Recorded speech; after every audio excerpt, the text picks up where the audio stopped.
사건의 이면을 읽고 뉴스의 맥을 짚는 방송 시사인 팟캐스트 시사인사를 시작하겠습니다. 안녕하십니까. 저는 시사인 팟캐스트 시사인사 진행을 맡은 시사인 독자 대표 최강기입니다. 오늘도 또 세 분의 패널을 모시고 함께하도록 하겠습니다. 아침마다 뉴스를 브리핑하는 뉴스의 요정 김은지 기자 함께해 주셨습니다. 굉장히 민망하네요. 뉴스의 네. 요정. 새삼스럽게 민망하네요. 안녕하세요. 진주가 몇 개야 지금? 진주 아닙니다. 그냥 단추입니다. 진주였으면 단주. 좋겠네요. 맞아요. 오늘 굉장히 아름다워서 봄 기운이 확 느껴져요. 그런가요? 여기 자리가 좋은 것 같은데요. 어디 갔다 오신 거예요? 홍대에 왔습니다.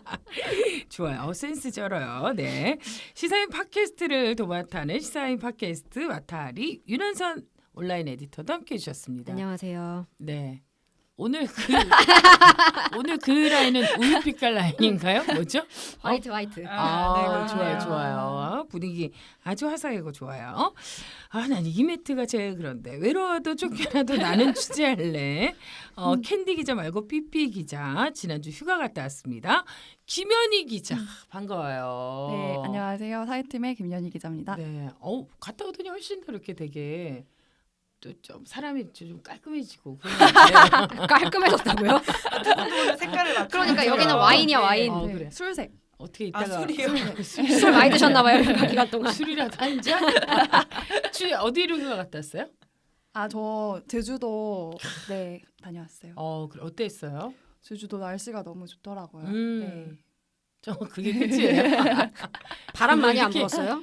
바람 되게 저 올레길 걷는데 맞바람 어택이 와가지고 네, 바람을 뚫고서는 그러니까 바람 많이 불었을 것 같아. 근데 원래 휴가 갔다 온 사람이 제일 휴가가 필요할 때거든요. 아. 아직도 그 피로가 덜 풀린 네. 느낌이 좀 있어요. 그래요. 김연희 기자가. 그렇게 고기를 좋아한다면서요, 김연희 기자? 저요?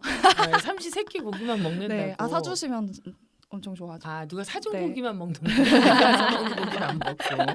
그래요. 앞으로 김연희 기자에게 고기를 많이 사주도록 할게요. 오늘도 역시 뉴스를 시작하기 전에 소식을 전하기 전에 우리 또 그 많은 분들 애청자분들의 사연 댓글 좀 소개하도록 하겠습니다. 해피로드님께서요. 꾸준히 청취하고 있습니다. 힘내세요. 겸손한 기자단의 진솔한 방송을 응원합니다. 진짜 왜 비웃으시죠? 겸손한 기자단에 진주 단 거 모시고 지금 와인 먹어요. 얘네 소주 안 먹고. 자꾸 가짜뉴스 단추해요. 그래요. 술 다 잘 먹어요. 그러니까 말이에요. 네, 신영신랑 희재 아빠님. 또 댓글 달아주셨네요. 그렇죠. 죽집 사장님. 이분이 죽집 사장님이에요? 네네네. 이제 김연희가 오니까 명쾌해지는 거. 우리 지난번에 이 닉네임 가지고 신영신랑이면 누구냐 도대체 막 이러면서 모두가 한참 명확했는데 떠들었어요. 선배 혼자. 내가 이러니까 정말 나 진짜 알겠어요. 아닙니다. 네. 나경희 기자님이 시사인을 보내주셨네요. 정성 가득 쪽지도 함께 이런 대접받을 일한 적이 없는데 민망하고 창피하고 그렇습니다. 기분은 좋네요. 감사합니다. 세상을 보는 창 시사인 화이팅.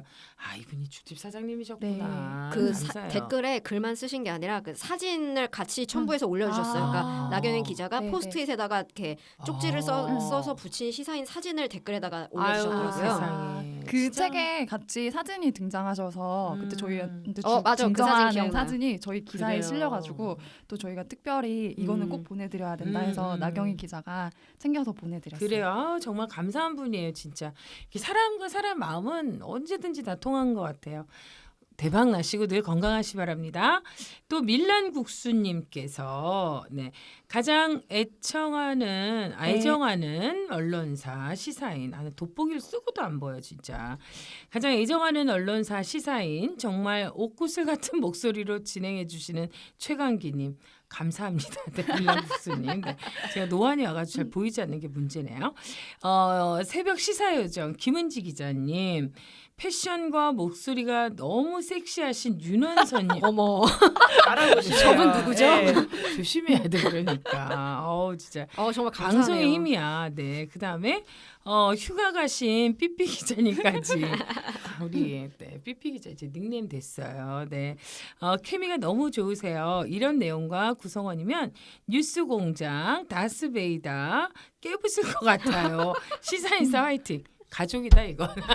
제 남편인가요? 아 그리고 역시 또 이분이 또 피랭이 토끼님께서 와, 정인상 허랭이 기자 아닌가요? 그래요. 허랭이 네. 댓글을 많이 달아주셔가지고 아이디가 네. 기억이 나서요. 정인상 기자님이 출연한 팟캐스트에 또 후원하셨어요. 제가 지난주에 토끼계 거부 그래요, 맞아요. 재벌이라고 토끼계 그러셨는데 재벌이라고. 호랭이 토끼님 진짜 감사합니다. 감사합니다. 아, 진짜 사실 이런 후원은 정말 아름다운 후원이시기 때문에 자꾸 혼자 하지 마시고 다른 분하고 같이 하자고 좀 권해주시면 감사하겠습니다. 아, 이런 얘기 전화하지 누가 하겠습니까? 네, 미나 아빠 뭐야? 그다음에 원배? 원배 맞죠? 원배? 네. 미나 아빠 원배 이렇게 쓰셨네요. 대한민국 언론의 자부심 끝.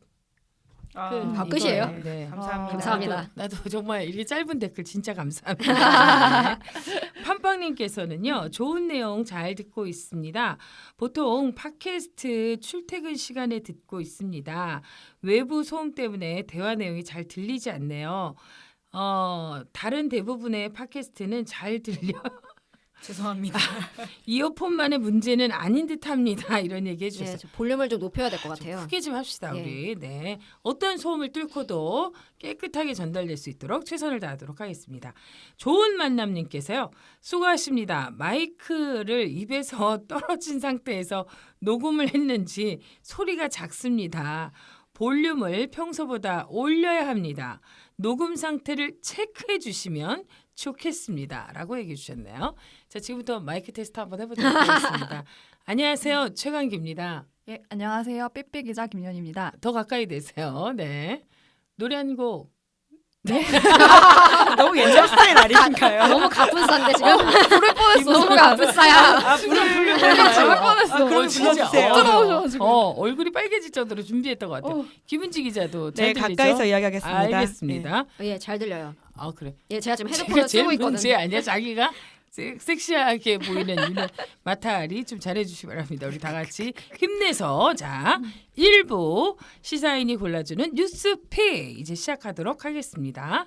자 먼저 삐삐 기자 우리 김현희 기자가 시작해 주시겠어요? 아, 네네. 저는 휴가를 다녀와서 지난주에 기사가 없어가지고 저희 이번 주 커버 기사이자 제일 재밌는 이번 후에 정말 꿀잼 기사가 실렸는데요. 그래요. 아 좋아.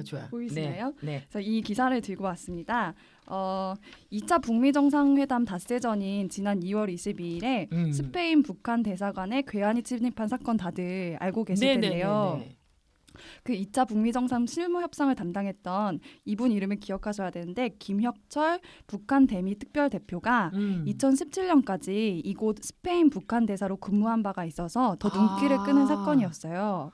그렇군요. 네, 그래서 스페인 당국에서 계속 수사를 하면서 점차 실체가 드러나고 있는데 그 현지 상황을 생생하게 담은 기사를 전해드리도록 하겠습니다. 그러니까 이번 주 시사인에서 이제 직접 이 사건 현장에서 취재한 스페인 기자의 기사를 이제 실었다라는 얘기죠. 네네. 저희가 직접 진짜 스페인 최대 일간지인 엘파이스의 호세 마리아 이루오 팀장이 보도한 기사를 저희가 받아가지고 그 번역을 해서요. 예, 번역을 해서 그래요. 실게 된 거고요. 이루호 기자 왠지 굉장히 친근하네요. 네, 2년 전에 한국 분 시사인 같아요. 컨퍼런스에도 온 적이 있으시고요. 네. 네, 굉장히 탐사보도 기자로서는 정말 이름을 날리는 기자였어요. 그때 주진우 기자 굉장히 케미가 좋았었습니다. 그렇군요. 네. 계속 이어가도록 하겠습니다. 네, 제목은 북대사관 피습 배후에 미국 CIA 있다라는 거고요. 이번 사건이 대체로 미국 언론을 번역한 기사가 많아서 미국 쪽 시각이 우세한데 그래서 진짜 스페인에서는 이 사건을 어떻게 보는지 그 현장을 그곳에서 취재한 기자의 기사를 받아보자 하고 고재규 편집국장 저희 이제 자주 등장하시네요. 이름이 아이디어 정자얘기다. 뱅크예요 아주. 아이디어 뱅크예요. 또 그분의 아이디어에서 시작이 됐는데요. 어쨌든 그래서 실제로 이루호 기자를 스페인에서 만나고 왔고 또 한국으로 초청했던 저희 사회팀의 김동인 기자가 직접 이 기사를 섭외를 하게 됐어요. 아 그렇군요. 예. 근데 이제 이 사건을 보면 이제 국내 주요 언론은 이제 뭐 반 김정은 조직이 있다 뭐 이런 보도가 많았는데 그 스페인 현지 언론들은 어떤 반응인가요? 이루호 기자가 취재했을 때는 어떤 얘기가 나올까요? 예, 그 점이 결정적으로 다른데요. 그러니까 국내 언론 대부분이 지금 워싱턴 포스트 보도를 인용해서 기사를 쓰고 있는데 있는데 네. 거기에서는 자유조선이라는 반 김정은 조직을 용의자로 지목을 했어요. 네네. 그래서 근데 이 자유조선은 올해 3월 1일까지는 천리마 민방위라는 이름으로 활동을 했었는데 그 김정남 씨의 아들인 피살된 김정남 씨 있잖아요. 네네네. 그분의 아들인 김한솔 씨를 보호하고 있다고 해서 유명해졌죠. 그렇죠. 네. 그런데 이번에 이루호 기자의 취재에 따르면은 이번 사건의 배후가 자유조선이 아니라 무려 미국 CIA다. 영화 같은 이야기잖아요, 정말. 그러니까. 네. 네. 그래서 스페인 수사 당국은 김혁철 북한 대미 특별대표를 겨냥한 CIA가 배후에 있다고 의심하고 있다. 이렇게 기사는 전하고 있고요. 네. 그래서 북한 대사관을 침략한 괴한들은 대사관 실무자인 서윤석이라는 인물을 집중적으로 마크했는데요. 이 인물을 왜 마크를 했느냐 하면은 이 인물이 대사관 직원 중에서 그 이전에 대사관 대사로 있었던 김혁철 전 대사를 가장 잘 아는 사람으로 꼽히기 때문에 이 사람을 따로 빼내서 모조촉으로 위협하면서 김혁철에 관해서 물어보고 또 김혁철 정보를 주면은 심지어 서방 국가로까지 도피하게 해줄 수 있겠다. 그렇군요. 예, 그런 제안을 했다고 해요. 그 이루 기자가 지금 이제 김혁철 대미 특별 대표가 주 스페인 대사 그 대사관의 대사일 때 단독 인터뷰를 했다고도 하더라고요. 네네. 김혁철 대표가 2014년에 이제 마드리드 소재에 지금 사건이 발생한 그 네. 스페인 대사관에 그때 부임을 했었는데요. 그 당시에 직접 인터뷰를 했다고 하는데 이 부분이 저는 좀 이 기사에서 재밌었는데 네. 이로 기자가 기억하는 김혁철 당시 대사는 그러니까 불편한 질문이 가득한 인터뷰가 진행되는 동안에도 미소를 잃지 않았다. 좋은 와인을 즐기고 대화 중 세르반테스, 톨스토이, 빅토르 위고를 인용하며 연극과 오페라를 좋아했다라고 기억을 하더라고요. 그러니까 상당히 교양을 갖춘 어떤 전형적인 북한 엘리트를 떠올려 볼 수 있는 건데 실제로도 이분이 그 김혁철 대미 특별 대표가 평양 외국어대학교 프랑스어과를 졸업하고 그러니까 실제로 북한에서 굉장히 엘리트 코스를 받은 그렇군요. 우수한 관료인 거죠. 그래서 인상평만 보면은 굉장히 온화한 인물인 것 같은데 당시 인터뷰에서 되게 인상적인 말을 하더라고요. 그래서 그 당시 김혁철 대표가 했던 말이 우리 동포들과 조국을 지키려면 핵무기가 필요하다. 우리를 공격하지 않겠다는 보장만 있다면 핵무기가 필요 없을 것이다. 전쟁은 끝난 적이 없다라고 말을 2014년 당시 했다고 하더라고요. 네, 예, 이분이 그러니까 그 이후에 김정은 국무위원장의 신임을 받아서 하노이 북미 회담을 이끌었던 사람이잖아요. 그래서 이 회담을 이끌었던 사람의 생각과 태도를 엿볼 수 있는 대목이 아닌가 싶습니다. 하노이 그 북미 정상회담 결렬 이후에 또 이런 스페인 그 북한 대사관이 이렇게 피습됐 이걸 뭐라고 해야 되나요? 기습적으로 예. 그러니까 그 하노이 회담 5일 전이었던 거죠. 그렇죠. 예, 예. 하노이 회담을 대비해서 그러니까 지금 뭔가, 이 기사에 네. 따르면은 김혁철 전 대사에 대한 그러니까 그 대미 특별 대표에 대한 정보를 얻기 위해서 사전에 네. 침투를 했는데 그걸 어디까지 얻어냈는지는 사실 알 수 없는 거고. 그러니까 사실 굉장히 이례적인 일이죠. 왜냐하면 대사관은 그 나라 영토라고 볼 수 있는 그렇죠. 것들이잖아요. 그러니까 네. 스페인에서 북한 대사관이 침입당했다라고 하는 것 자체만으로도 아주 이례적인 사건인데 이제 그게 북미 정상회담 닷새 전에 공교롭게 일어난 거고요. 그리고 김혁철 대표 같은 경우에는 아주 이전까지는 알려지지 않았던 베일에 쌓였던 인물이거든요. 그러니까 미국 쪽 입장에서는 김혁철의 정보가 필요했을 거고요. 네, 그렇기 때문에 아주 영화 같은 장면을 연출하면서까지 이것들을 알아냈지만 사실은 미국이 아닌 다른 쪽이라는 식으로 언론 플레이를 하고 있는 게 아닌가라는 의심이 좀 드는 상황인 거죠. 제가 지금 그 굉장히 중요한 국면인데요. 이 뉴스를 좀 제대로 꼼꼼히 그리고 살펴보는 게 왜 이런 일이 일어났는지를 알아가는 건 굉장히 중요한 것 같습니다. 그 아까 기사에 얘기한 것처럼 이 사건을 놓고도 우리나라이 그러니까 남측에 있는 다른 언론들이 바라보는 것과 스페인 현지에서 바라보는 시선은 많이 다른 것 같으니까요. 여러분들께서 시사인 이번 호를 좀 잘 꼼꼼하게 살펴보시면서 진실과 이렇게 좀 이 평화를 향한 이 길에서 좀 여러분들에게 세상의 문을 여는 도움이 되는 그런 기사가 되었으면 좋겠습니다. 아 굉장하네요, 진짜. 네, 네. 이로 기자의 기자님. 취재도 굉장히 예, 재미있고요. 그러니까. 대단하기도 하고요. 아니 그리고 되게 이 이름이 어려우시면 굉장히 불편한데 친숙해요. 이로 기자니까 네, 꼭 네, 네. 한국인 같지 않은가요? 한국인 같아요. 이 네. 시에. 앞에 이름이 있습니다. 호세 마리아 이루온가요? 네, 네, 맞아요. 플레이는 네, 그러고요. 예. 그렇죠. 근데 그러네, 이로. 루호 선배라고 부르고 싶어요. 아니 실제로 그때 2017년에 왔을 때요. 어. 그 깔맞춤 옷을 입고 있었어요. 빨간색이었나요? 그 굉장히 네, 네. 완전 주황색의 어. 바지를 어. 입고 왔었어요. 네. 진짜 패셔니스타라고 생각했어요. 그 심지어 양말색까지 그걸로 맞춰 그러니까. 입으셔가지고 저희 머릿속에는 그 빨간 바지와 빨간 양말의 기자님으로 남아 있었는데 저도 네. 기사를 이렇게 본 거는 처음이거든요. 근데 기사로 만나보니까 대단한 분이셨고. 그렇군요. 보통 빨간색 양말, 빨간색 옷 이런 건 참 소화하기 힘든 거거든요. 근데 아, 굉장히 근데 잘 엄청 소화를 좋아하셨어요. 잘하셨어요. 그래요? 네. 여러 가지로 궁금한 오빠네요. 네, 약간 1호 기자의 그 심층 그 탐색 기자 여러분들께서도 잘 살펴보시면 좋을 것 같습니다. 약간 고마워요. 좋은 기자 소개해 주셔서 1호 오빠 보고 싶다. 네, 그래요. 다음은 김은지 기자가 좀 정리해 주시겠어요? 예, 저 김학의 사건이 계속 돌아가고 있기 때문에요. 이 사건이 지난주에 정의상 기자가 와서 그래요. 브리핑을 하면서 굉장히 많은 반응을 얻었었는데요. 지난주에 이어서 계속 이번 주에 이어가고 있는 사건이기 때문에 제가 좀 준비해 왔습니다. 네. 예. 그 어떤 뭐 좀 새로운 이야기가 있나요? 어떤 게 있을까요? 예, 새로운 이야기를 계속 좀 취재하고 준비해 오면 좋을 텐데요. 예, 앞으로 계속 더 애를 쓰도록 네, 하겠고요. 네, 네. 예, 어쨌거나 이번 주부터는 이제 강제 수사 국면이 돌아가서요. 김학의 사건이 2013년, 14년에 이어서 이제 2019년에 세 번째 강제 수사가 들어갔습니다. 그렇군요. 그래서 검찰이 특별수사단을 꾸리고 수사를 하게 되기 때문에요. 이제는 출국 금지가 되어 있지 않아서 몰래 도망갈 수 있는 상황 같은 거 벌어질 수가 없게 된 거죠. 강제 수사단이 있기 때문에요. 그렇습니다. 나와야 합니다. 그럼 이게 이제 특별수사단이 꾸려졌는데 집중적으로 수사해야 될 부분, 우리가 좀 알아야 될 부분 어떤 게 있을까요? 네, 그러니까 크게 두 가지라고 보면 되는데요. 그러니까 김학의 성폭행 사건 의혹이라고 지금 불려져 있는 그것이 실제로 정말 있었던 일이냐, 그러니까 그래요. 형사처벌할 수 있느냐라는 부분이 가장 핵심일 거고요. 만약에 그렇다라고 한다면 이렇게 증명이 될 수 있는 이 간단한 사건이 왜 2013년과 14년에는 되지 않았냐라는 것도 굉장히 중요한 질문 중에 하나입니다. 그렇군요. 지금 현재 박근혜 청와대에서 이 사건을 막았다라는 의혹들이 있거든요. 음. 그렇기 때문에 이 사건 자체로도 굉장히 큰 일이지만요. 사건을 막았다. 수사되는 걸 막았다. 공권력으로 막았다라고 한다면 그것 자체도 범죄이기 그럼요. 때문에요. 네. 이 두 가지 모두가 밝혀져야 될 중요한 팩트라고 할 수 있는 거죠. 그렇군요.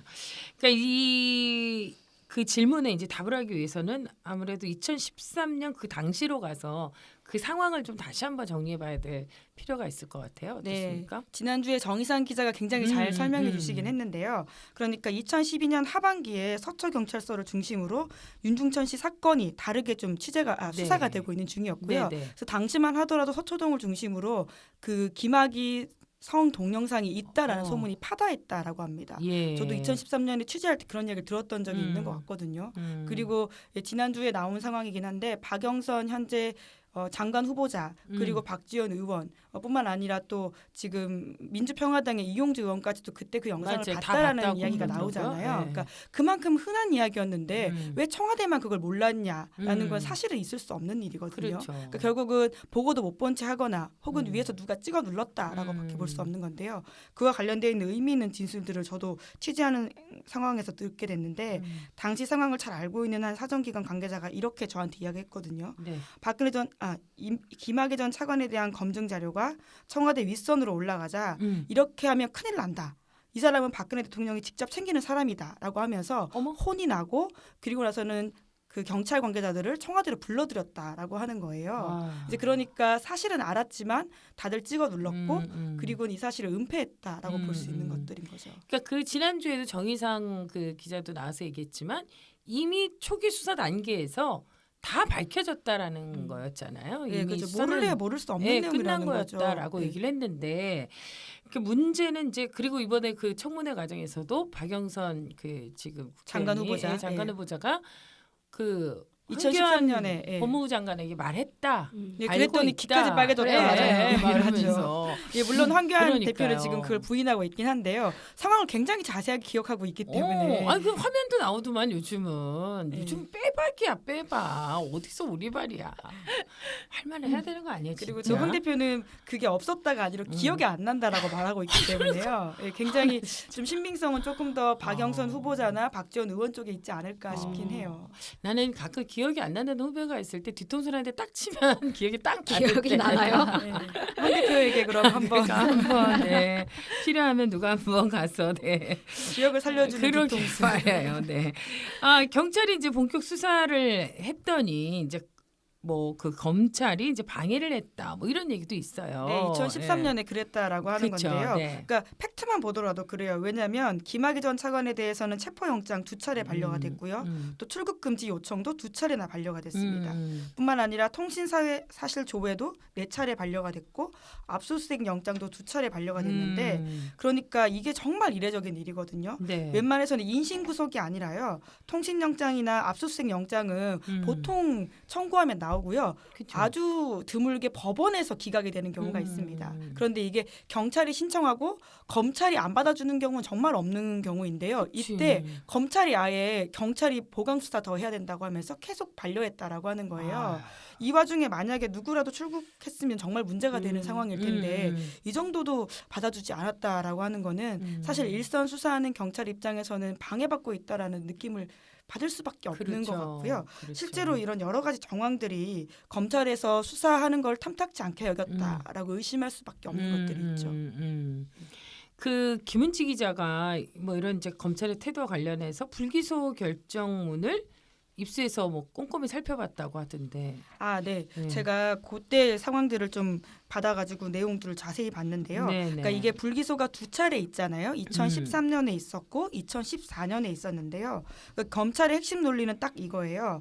피해 여성들 말 믿을 수 없다. 이 사람들 피해자답지 않다라고 하는 거거든요. 진짜. 요새 가장 문제가 되고 있는 피해자성에 그러니까요. 대한 이야기를요. 뭐 그때 피해자가 증명을 해야 그렇죠. 돼. 검찰이 했던 건데요. 그러니까 그 내용들을 보면 그런데 1차 검찰의 불기소 결정문이 2013년 11월 달에 있었는데 피해 여성이 3명이나 등장하거든요.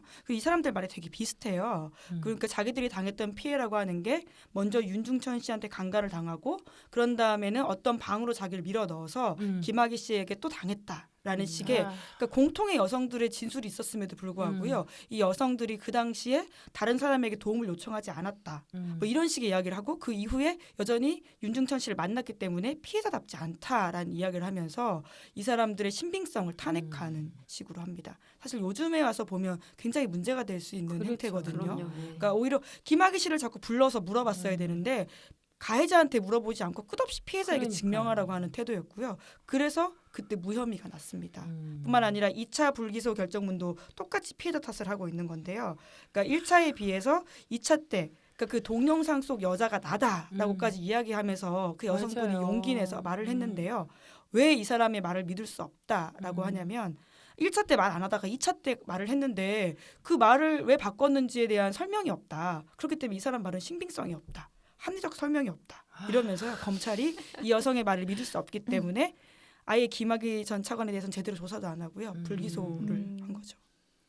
아 이게 진짜 그 사람들의 논리야말로 얼마나 궤변이겠어요. 아니 예를 들어서 내가 가서 취재하면 얘기해. 내가 이렇게 그때 협박을 당하고 이렇게 너무 두려워서 이야기할 수 없었습니다라고 얘기하면 그래야지. 어쩌란 말이야. 뭘 얼마나 더 증명을 하고. 그렇죠. 그러니까 쉽지 않은 이야기를 꺼낸 사람에게 그러니까 여기 정도 이야기했을 물론 그 피해자가 기억하는 사실이라고 하는 게 과거니까 정확하지 않을 수 있죠. 이제 그럴 때는 가해자로 지목된 사람에게 불러서 물어봐야 되는 건데요. 그 과정이 너무나 부족했다라고 그러니까 하는 이미 거고요. 이거는 판이 짜져 있기 때문에 그 뭐 청와대에서 관심을 갖고 지켜보는 사안이기 때문에 어떻게든지 덮어보려고 하면 안 되는 일이었던 거예요. 네, 진짜로. 게다가 오늘 아침 CBS 보도에 따르면 김학의 전 차관과 박근혜 전 대통령이 어린 시절에 같이 뛰어놀던 사이였다라는 거예요. 청와대에서 뛰어놀던 예, 사이였다. 그러니까 와, 그게 뭐 진짜요? 서정당국한 시절에. 관계자 말을 인용해서 아직까지 확인이 뭐 완벽하게 된 건 아닌데요. 그런 보도까지 있거든요. 그렇게 뛰어놀던 아이들이 건강하게 잘 자라였어야지. 그러니까 그 정도 친분이 있는 사이기 때문에 결과적으로 네. 김학의 전 차관이 차관으로까지 무리하게 임명이 됐고 그 이후에도 이 사건들이 진실이 밝혀지지 못했을 그렇죠. 거다라고 추정할 수도 있는 거죠. 정말 절대 권력을 가진 사람들의 그 힘을 이용한 부패의 끝을 보여준 대표적인 정치 스캔들이고 사건이기 때문에 이 문제는 이런 건 진짜 공소시효라는 게 있으면 안 되는 거예요. 진짜 지금이라도 끝까지 파헤쳐서 국민이 납득할 수 있는 결과를 이번만이라도 좀 내왔으면 좋겠다라는 바람을 가져봅니다.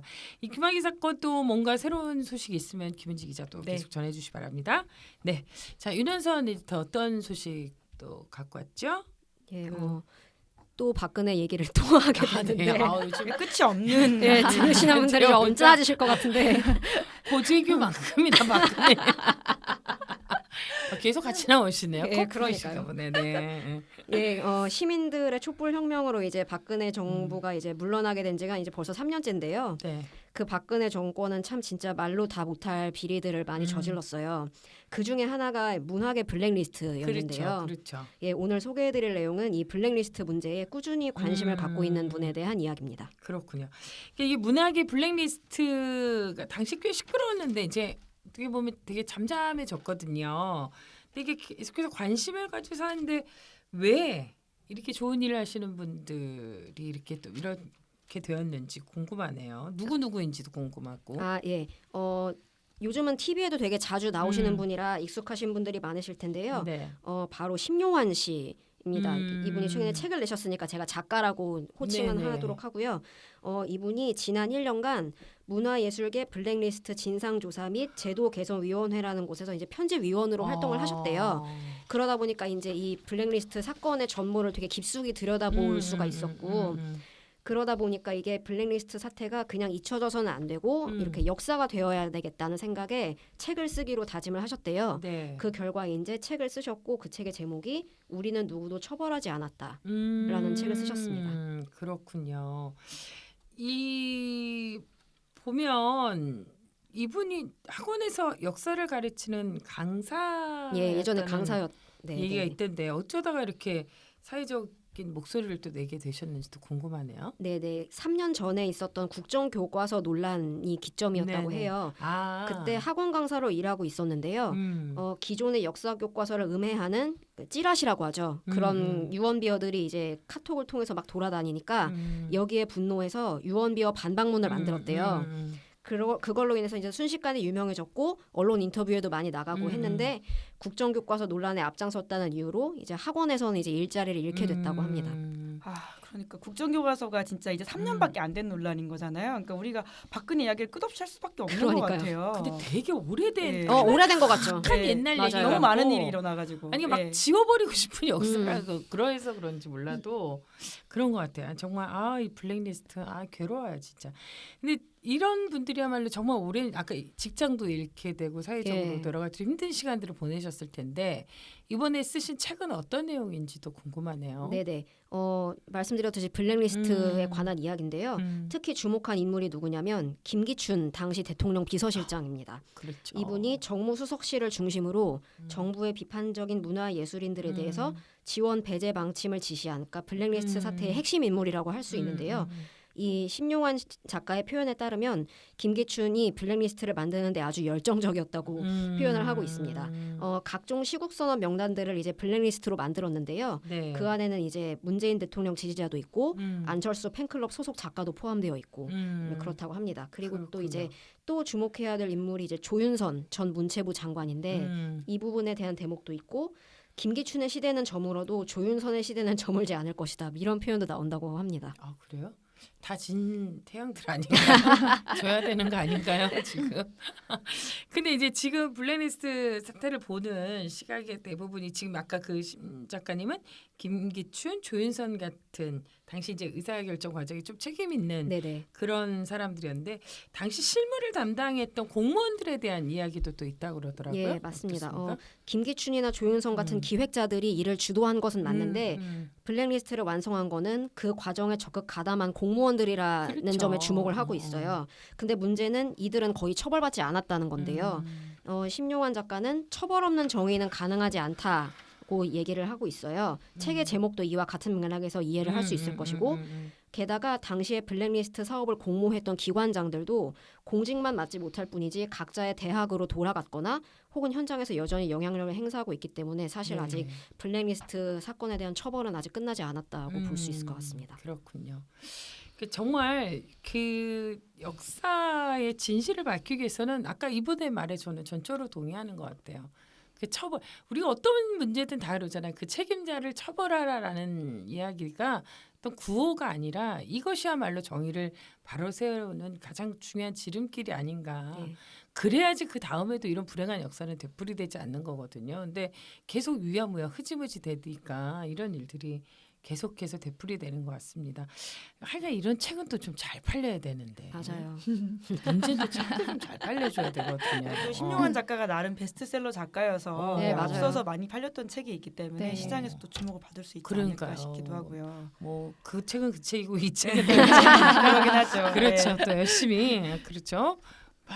많이 팔려서 사람들이 많은 이 잘 됐으면 진실을 좋겠습니다. 좀 알게 되는 그런 계기가 되었으면 좋겠습니다.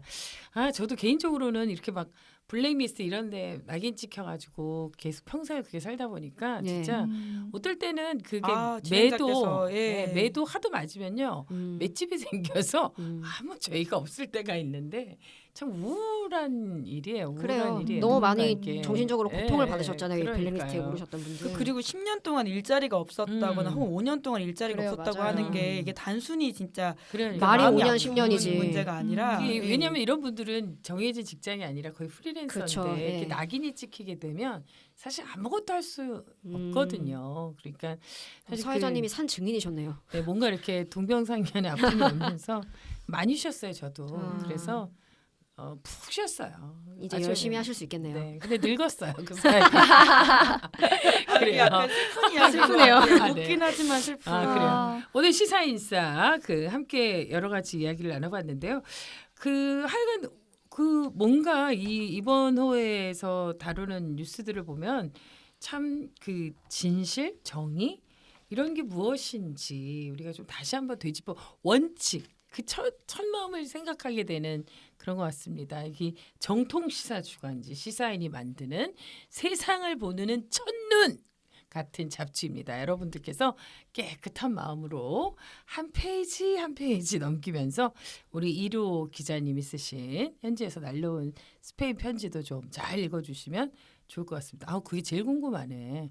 좀 네, 이렇게 정말 올려주세요. 재밌습니다. 네, 네. 올려주세요 좀. 네네. 김현희 기자, 그거 좀 아, 올려줘, 아, 올려줘. 아. 그래요. 근데 진짜 재밌어요. 아, 금세 그러니까, 읽고 그러니까. 약간 짧은 추리 소설 같은 그런 그러니까. 느낌의. 예. 아니 그 너무 현실이 드라마 같은 세상이에요, 네. 진짜. 네, 오늘도 세 분과 함께 일부 뉴스픽 진행해봤습니다. 여러분 많은 구독과 알람, 좋아요를 좀 두고두고 계속해서 누르고 또 누르고 잘한다. 제가 유튜브 방송을 네, 조금 진짜. 해봤잖아요. 아니, 이런이 좀 귀엽지 시간 않아요? 하신 분입니다. 그러니까. 네, 조금이 아니라요. 아 저희 유튜브 최초 공개한다는 것도 홍보를 좀 하면 좋을 것 같아요. 그래, 그좀 해봐요. 네, 저희 그 유튜브에 저희 녹음 영상 올라가는데요.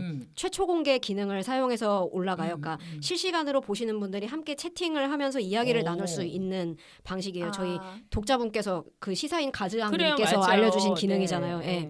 그러니까 저희가 평일 그러니까 그러니까 수목금 그리고 월요일 그러니까 오전 9시에 저희가 최초 공개를 해요. 그러니까 시간이 되시면 실시간으로 영상을 보면서 그렇죠. 같이 이야기도 나눠주시고 뭐 네, 저희도 조언도 실시간 주시고 댓글을 저희도 달아주세요. 같이 네. 참여하거든요. 맞아요. 해주시면 댓글 좋겠습니다. 보는 재미가 예. 제가 쏠쏠하더라고요. 보니까 저기 뉴스 요정은 일찍 출근하잖아. 뉴스 그거 브리핑하고 맨날 그것만 보는 거 같아. 아, 또 이게 열심히 피드백할 수 있게 네, 챙겨보고 댓글의 있습니다. 여왕이야. 이런 태도 좋아요. 하지만 댓글을 달진 제가 직접 달아본 적은 없는데요. 뭐라 좀 이제 달아드려. 제 순서가 되면 열심히 달겠습니다. 알겠습니다. 하여간 여러분들과 함께 실시간으로 소통하고 함께 나누려고 노력하는 시사인싸 그 시사인 함께 여러분 관심을 갖고 참여해 주시면 좋겠습니다. 오늘 2부에서는 아주 특별한 분이 또 오신다고 하니까요. 관심을 갖고 귀를 쫑긋 세워보시기 바랍니다. 여러분 사랑합니다.